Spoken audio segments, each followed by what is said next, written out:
नमस्कार। आर के त्यागी, गाजियाबाद एनसीआर दिल्ली। ओम सच्ची जनवाणी चैनल पर आपका स्वागत है। वाल्मीकि कोडलेली वेलकम। चैनल को सब्सक्राइब अवश्य कर लें। चैनल सब्सक्राइब करने से हमारी बड़ी मदद होती है और चैनल का प्रचार प्रसार और विस्तार होता है। वीडियो को शेयर, लाइक, कमेंट करें। वीडियो शेयर करने से रिटायरीज मुद्दे दूर तक जाते हैं, साथियों तक को पता लगते हैं, सभी मोटिवेट और मोबिलाइज होते हैं, गवर्नमेंट तक जाते हैं, पब्लिक एट लार्ज तक जाते हैं, all sections of society, all sections of political parties तक जाते हैं। यहाँ ये है वीडियो में रिटायरीज के ऊपर कम और सर्विंग एम्प्लॉयज़ के ऊपर अधिक बना रहा हूँ। ये है मासिक चंदा प्रोटेक्शन मनी लेवी जजिया टैक्स के ऊपर। अभी आपको बताऊंगा सारी स्थिति खोलकर। उससे पहले एक मेरा निवेदन और है, अगर आप लोग हमारे काम को ठीक समझते हो, हमारा चैनल का कार्य आपको पसंद हो, कोई आप रिटायरी साथियों को बेनिफिट होता हो और हमारा 16 घंटे इंटू 7 डेज का जो कार्य है उसको आप महत्ता प्रदान करना चाहते हो, बैंक पेंशन एक्टिविस्ट के रूप में पिछले 7-8 साल का कार्य आपने देखा होगा, उसे आप अगर पसंद करते हो तो, और स्वेच्छा से यदि आप कोई आर्थिक सहयोग हमें करना चाहते हो तो आर्थिक योगदान, आर्थिक अंशदान, आर्थिक सहयोग कर सकते हैं। उसके लिए मैं आपको कमेंट सेक्शन के नंबर 1 कमेंट में अपना अकाउंट डिटेल दे दूंगा और लास्ट में शेयर भी कर दूंगा और अपना मोबाइल नंबर भी कर दूंगा ताकि मोबाइल से भी आप कर सकें। वैसे मेरा मोबाइल नंबर है 8588898205, 8588898205। तो स्वेच्छा से अगर कोई आर्थिक सहयोग करना चाहें तो कर सकते हैं। आइए, ये सर्विस वालों के लिए अधिक है जिनके ऊपर इन्होंने प्रोटेक्शन मनी और लेवी जजिया टैक्स लगा दिया है यूनियंस ने और बैंक कोऑपरेट कर रहे हैं उन्हें। आइए, बैंक कर्मी इस बात को यूँ समझे कि मासिक चंदा यूनियनें बैंक कर्मियों में से प्रोटेक्शन मनी के रूप में वसूलती हैं। लेवी जजिया कर की तरह है जो मासिक प्रोटेक्शन मनी के अतिरिक्त हर 5 वर्ष के अंतराल में होने वाले वेतन समझौते से मिले एरियर से वसूला जाता है। यूनियनों का साम्राज्य और राजपाट इसी प्रोटेक्शन मनी और जजिया टैक्स से चलता है।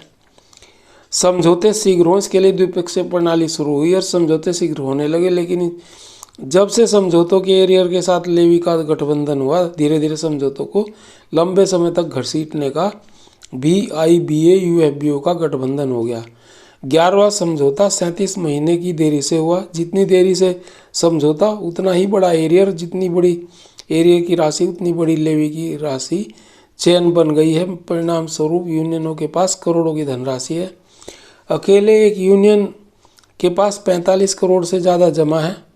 उसके एफिलिएट्स के पास कितना है कोई जानकारी नहीं है।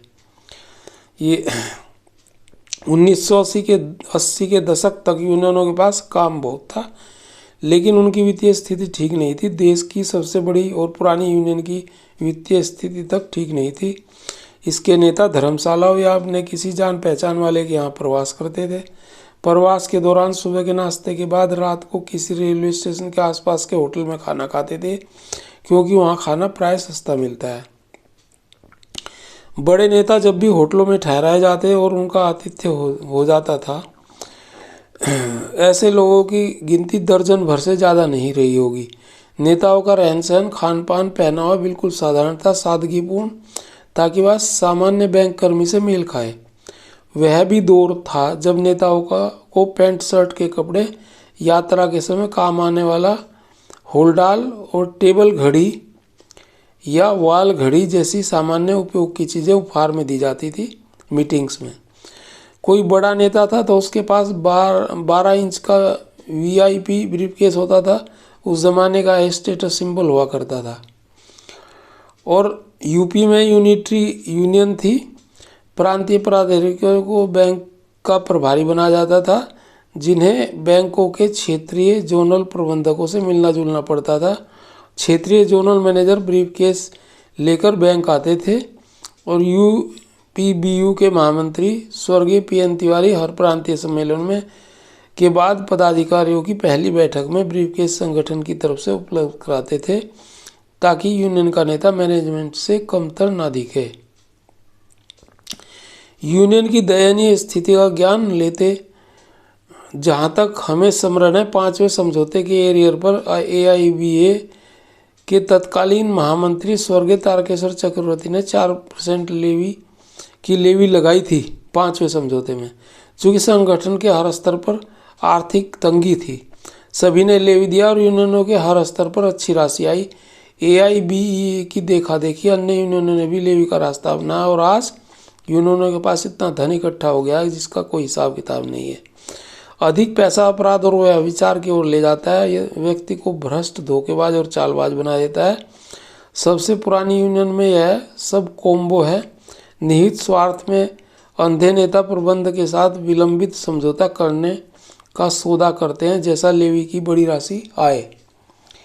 और जिस लेवी और चंदे से यूनियनों के पास आज करोड़ों रुपए हैं, जिसके बल पर यूनियनों के नेता अय्याशी का जीवन बिता रहे हैं, उसमें उन पेंशनर्स का भी योगदान है जिन्हें यूनियन नेताओं ने स्वास्थ्य चिकित्सा के अभाव में मरने दिया।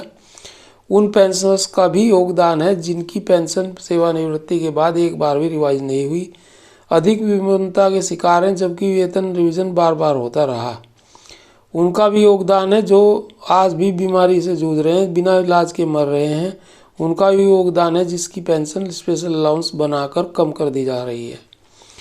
यह कौन सी ट्रेड यूनियन संस्कृति है जो गिद्ध बनकर अपने सदस्यों को नोचती है, मुद्दों पर पड़े कफन खींच लेती है, धन संग्रह को लक्ष्य बनाकर बैंक कर्मियों के हितों के विरुद्ध मैनेजमेंट से सांठगांठ करती है, अपने पूर्व सदस्यों को उनकी हाल पर छोड़ देती है, उन्हें इलाज की 2 टेबलेट तक नहीं देती।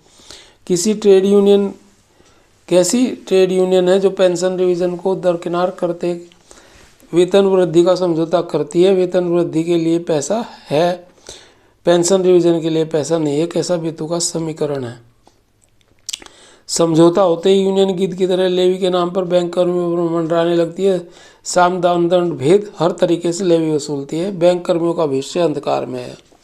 यह बात अलग है कि बैंक कर्मी शुतुरमुर्ग की तरह बालू में सिर घुसाकर तूफान के गुजर जाने का इंतजार कर रहे हैं। यूनियनों को दिखाई नहीं दे रहा कि लोग सालों से 300-400 रुपए की दिहाड़ी पर 10-12 घंटे का काम कर रहे हैं। उन्हें सूरज के निकलने का इंतजार है, लेकिन उन्हें पता नहीं कि उन्हें अंतहीन अंधकार में ही जीना है और एक दिन अंधकार में ही मर जाना है। प्रयागवाणी प्रयागराज से JN शुक्ला जी ने भेजा है मुझे और मैं आपको सुना दिया है। साथियों, ये स्थिति है लेवी की। और आज एक लेटर भी लिखा गया है, हमने भी लेटर वो वीडियो बनाया उस पर, और एक लेटर और बनाऊंगा। तो उसमें यही है कि भाई सारे बैंक के मैनेजमेंट को, सभी CEOs को और FM और स्टेट फाइनेंस मिनिस्टर भगवत कराड़ जी को, डॉक्टर भगवत कराड़ जी को भी लिखा है कि भाई लेवी का धंधा बंद होना चाहिए और किसी की लेवी नहीं कटनी चाहिए। और लेवी बिना कैनरा बैंक का सर्कुलर और बैंक पंजाब कई बैंकों के सर्कुलर आ गए हैं और स्टाफ से कोई सहमति नहीं लिए बगैर कि भाई आप लेवी काटिए। और उसमें कह दिया कि अगर किसी को नहीं कटवानी वो 5 बजे आकर के एक पर्टिकुलर 20 तारीख दे दी कि वहाँ आए और वहाँ HRMS में दर्ज करे। मतलब टिपिकल मामला कर दिया। अरे भाई उल्टा होना चाहिए था कि अगर किसी को कटवानी तो आकर के लिख के दे। चलो मैं आपको अपना अकाउंट डिटेल शेयर कर देता हूँ। हालांकि अकाउंट सेक्शन के पहले कमेंट सेक्शन के पहले कमेंट में आपको मिलेंगी। राजेश कुमार त्यागी, RAJESHKUMARTYAGI, account number 3896687761, 3896687761। IFSC code है CBI N0 285097, CBI N0 285097, CBI N0 285097। Central bank of India Kaushambi Ghaziabad, KAUSHAMBI Kaushambi Ghaziabad, GHAZIABAD, मेरा फ़ोन नंबर है 8588898205। फ़ोन नंबर से भी आप भेज सकते हैं, 8588898205 है। धन्यवाद साथियों, और एक बार पुनः चैनल को अवश्य सब्सक्राइब करें।